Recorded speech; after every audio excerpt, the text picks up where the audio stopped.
And still, after all this time, the sun has never said to the earth, "You owe me." And look what happens with love like that. It fills up the sky. This is a quote from Rumi, a Persian poet and Islamic scholar from the 13th century. And while centuries have passed since Rumi has departed this world, this message of love illuminating our world lives on. It lives on particularly in the minds and in the hearts of our Pullman scholars and alumni. Now, that's a pretty bold claim, I'll admit, but it's truthful nonetheless. But today, let's see if we all together can dissect that claim and defend it. The past couple of years, I have been volunteering on the Pullman Scholar Selection Committee, and as a member of that committee, I read through each essay, only a small number of essays submitted by Pullman hopefuls. And for each essay that I have read and each year that I have participated, I have yet to not be amazed by the incredible love among Pullman hopefuls. Because Pullman scholars embody the passion needed to push through obstacles, challenges, and adversity. As far as I am concerned, Pullman scholars set the standards of academic excellence and integrity in our society, being that their pursuits of higher education stem not from superficiality, but rather from adherence to self-determination and a desire to empower themselves, as well as the community around them. And yet this level of academic integrity stems not solely from the mind, but it also blossoms from the heart. It is the true illumination of sunlight shimmering love that Rumi refers to in his quote about the sun never then explaining to the earth that it demands something in return. No, rather the sun, the rays from the sun solely shine, radiate, glorify, and give all their beauty to all of us here on earth. I am humbled by far to consider myself among the ranks of all those here today that shine like the sun. I first came to know the Pullman Foundation when my older sister Anna was the first of our family to attend college. I followed in her footsteps, not only in the Pullman tradition, but also her footsteps on the campus of Loyola University Chicago. I graduated Loyola in 2009 with a Bachelor of Arts in Theater. I initially fell in love with theater during high school and followed this passion throughout my undergraduate studies. I followed this dream, even at the questioning and bewilderment of so many, why I would follow such a difficult path of life. But theater, as well as music, was my passion. And above what anyone told me how hard this theatrical pursuit and ambition might be, I know I needed to follow this passion. For why else would I commit so much of my precious and scant time here on this planet to pursue something that did not stimulate my mind and heart? And at times, this would also come as a wake-up call. Because what happens in life after graduation, with a theater degree at that? I began thinking about life following commencement, particularly in my junior year. See, incoming seniors were welcome to submit proposals so that they might be able to direct plays as part of the forthcoming production. I submitted 2 proposals. One was The Lonesome West by Martin McDonough, and the other was Tick, Tick, Boom by Jonathan Larson. I ended up directing The Lonesome West, which is a dark comedy set in County Galway, Ireland, but I found myself approaching a crossroads when I delved into the themes of Tick, Tick, Boom. Tick, Tick, Boom is an autobiographical musical written by Jonathan Larson, the same man who wrote the Tony Award-winning Broadway musical Rent. Rent was it also went on to become a movie when I was in college. Sadly, though, many of you that do know Rent might not also know that Jonathan never got to see the success of Rent take full fruition, because sadly and tragically and Unexpectedly, he died on the night of the final dress rehearsal before it launched on Broadway. Years afterwards, though, years after Rent became the smash hit that it did, off-Broadway theaters gave new life to an earlier unknown work that he did called Tick, Tick, Boom. The autobiographical musical starts off with a song called 3090. The song explains how he felt that as he approached his 30th birthday in the year 1990, he felt like a failure, that his years of devotion to musical theater were going unnoticed, and that his message would never be heard. Now, at the time when I was preparing this proposal to direct the show, 30 didn't seem so old, and now that I'm 29, maybe not so much. But what's an important message here is that Jonathan never gave up on this commitment to his own personal mission. He continued spreading this love throughout the music that he wrote. And this love permeated eventually to reach millions across the world, and his success of Rent, even though he wasn't around for it.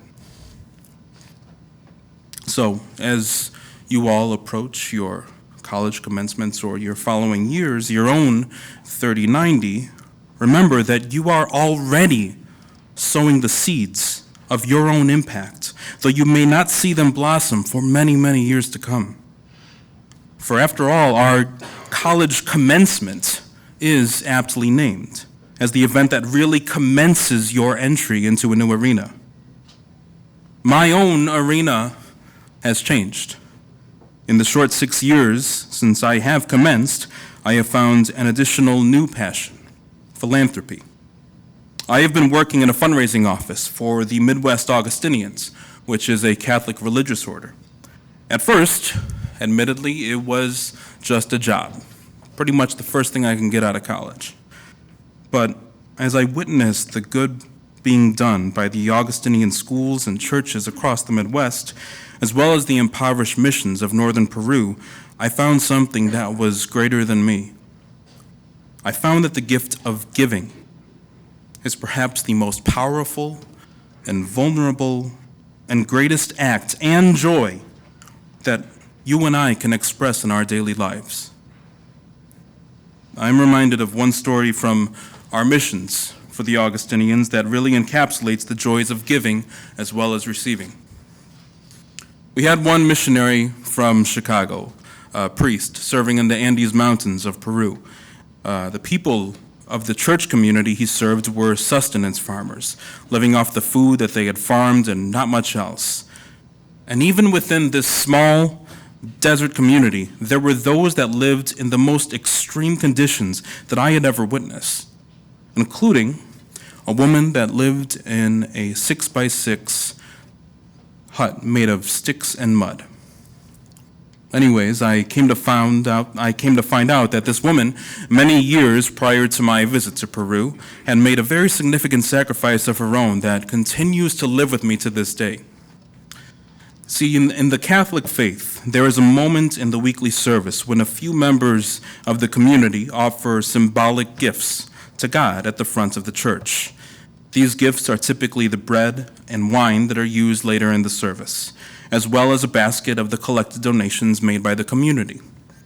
Now, this woman, that one day changed that.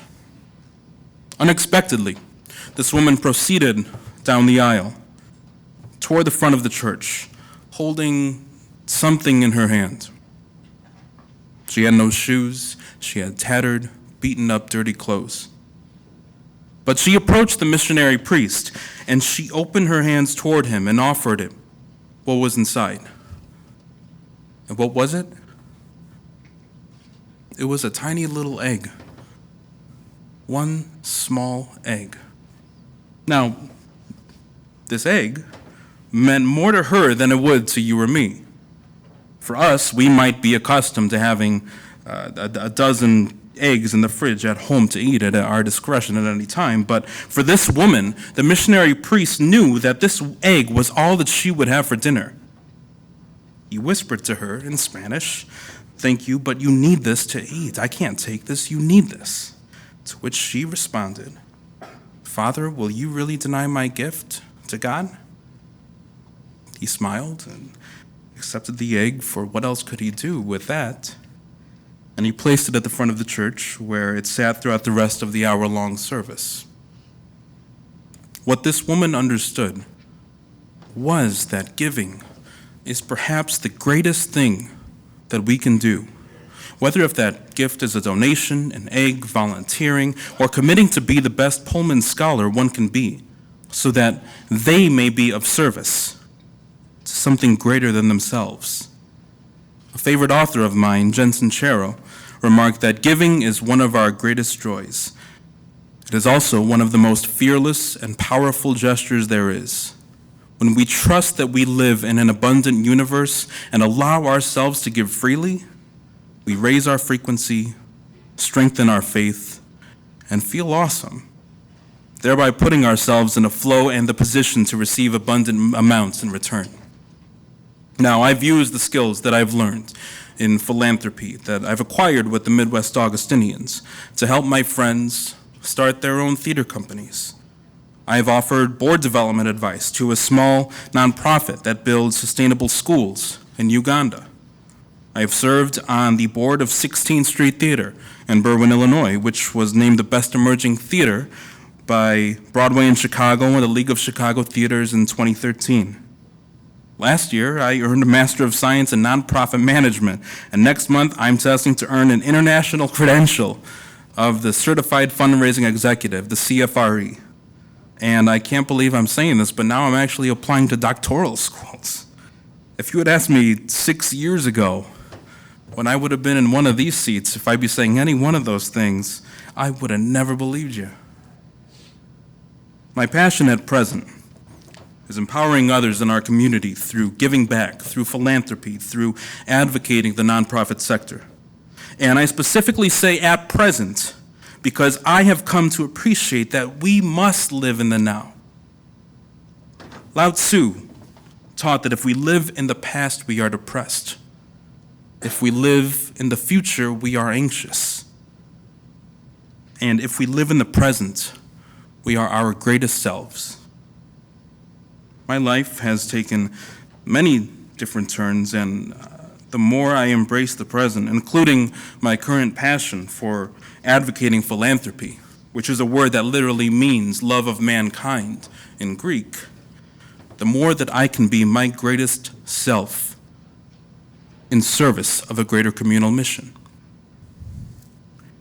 That is why I know that the room of Pullman scholars and alumni that are here have futures filled with world-changing superheroes, as many of you wrote in your application essays.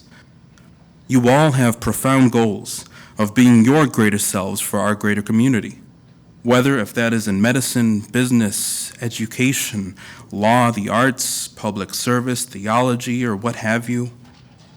Continue to have faith in your studies, and more importantly, in your dreams, for each of you possesses the capability, strength, and resolve to make an impactful difference in the lives of so many. Now, I want to close with just one culminating thought. And perhaps some of you might have already heard this story, but this story is inspired by The Starfish Thrower by Joel Barker. The story goes like this. A writer was walking the shore of a beach when he saw a man picking up a starfish. The writer approached him and to ask what he was doing, and he said, "I'm throwing starfish in the ocean."